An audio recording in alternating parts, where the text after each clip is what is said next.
అది సార్ వర్మ గారు. Okay, right. Shanti Prasad గారు. నమస్తే వర్మ గారు, మీకు ప్యానల్ ఉన్న సోదరులకు చూస్తున్నాను. శాంతిప్రసాద్ గారు, ఏంటి జగన్మోహన్ రెడ్డి గారు అస్థిన ప్రయాణం అవుతున్నారట, మరి మోడీ గారు అపాయింట్మెంట్ ఇస్తారా, ఎవరో ఇచ్చే ఛాన్స్ లేదని ఈయన అంటారు.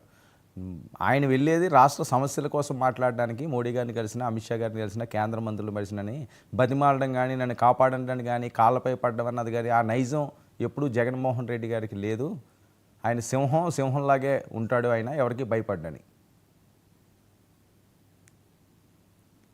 వెళితే వెళ్ళనివ్వండి, తప్పే ఉంది. అక్కడ వెళ్ళి ఢిల్లీలో ముఖ్యమైన ప్రదేశాలను చూసి వస్తారు, లేకపోతే హోటల్లో 2 రోజులు గడిపి వస్తారు. అక్కడ ప్రధానమంత్రి అపాయింట్మెంట్గా ఇవ్వకపోతే ఏం చేస్తారు?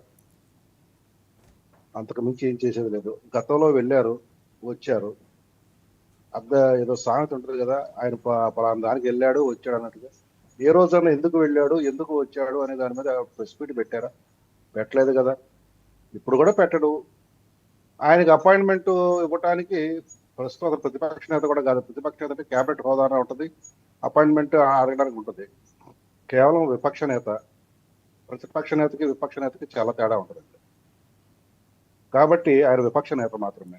వెళ్ళనివ్వండి, ఢిల్లీ వెళ్తే ఏముంది, లేకపోతే అమెరికైనా వెళ్ళవచ్చు, లేదా పిల్లలను చూడటానికి విదేశాలకైనా వెళ్ళొచ్చు, ఇంకా ఏ పనికైనా ఎక్కడికైనా వెళ్ళొచ్చు.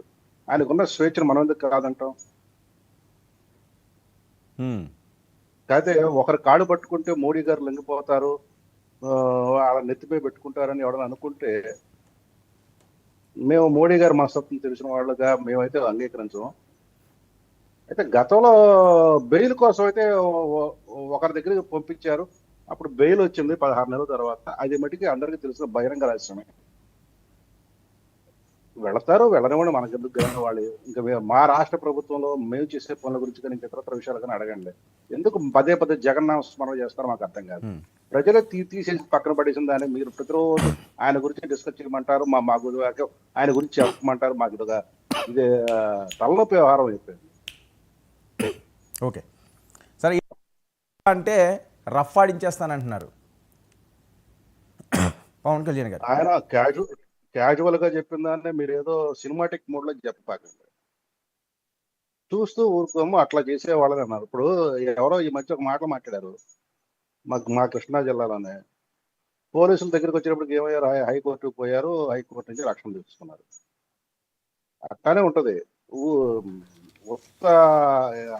గొడ్డుకి అరుపులు ఎక్కువ అని మనకి పెద్దలు ఎప్పుడో సామెత చెప్పారు. అరుస్తూ ఉంటారు, అరవనివ్వండి సార్. వాళ్ళ అరుపుల వల్ల మాకేమి జరగదు. వాళ్ళు కూసే కూతల వల్ల ఈ మధ్య ఒక అమ్మాయి మహిళా మంత్రిని మాజీ ఏదో అంది, ఎవరో ఏదో పెట్టారన్నారు, వాళ్ళ నీళ్ళ ఛానల్కి వెళ్ళి ఓ బోర్ నేడ్చింది, మళ్ళీ తెల్లారి వచ్చింది ఏకైకలు పక్కలో మళ్ళీ యథా రాజ్య తదా ప్రజ. ఇటువంటి మనస్తత్వం ఉన్న వాళ్ళ గురించి ఏం చేస్తారు సార్? వాళ్ళ కర్మకు వాళ్ళు వదిలేట. ప్రజలైతే చూశారు, 2029లో వాళ్ళు వచ్చేది లేదు. కాకపోతే ఒక మైండ్ గేమ్ ఆడుతున్నారు.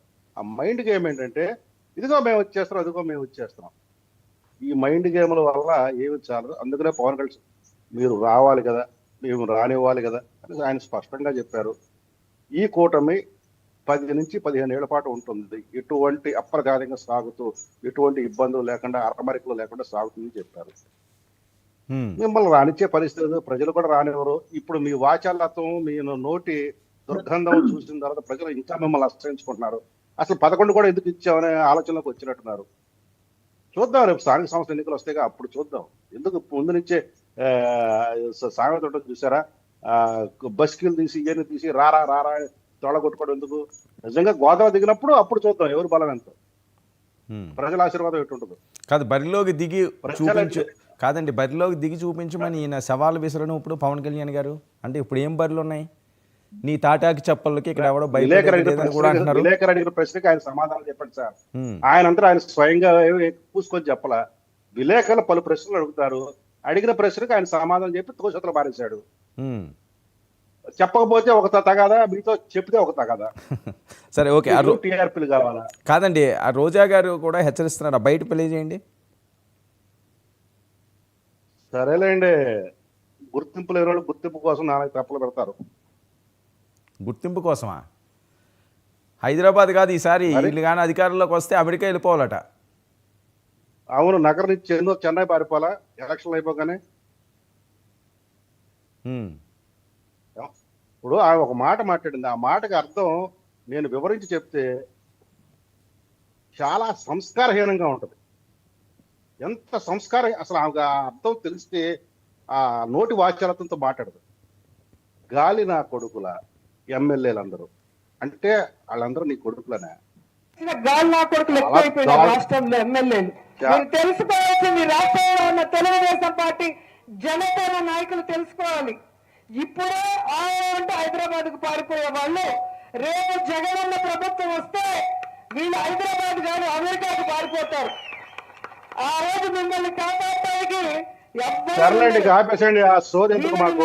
ఈ రోజు కనుక వైఎస్ఆర్ కాంగ్రెస్ పార్టీ వర్మగారు మాకు ఎందుకు ఆ సోది, మీరు టార్చర్ పెట్టినా మమ్మల్ని కూర్చోబెట్టి మళ్ళీ మాకు వినిపించడం.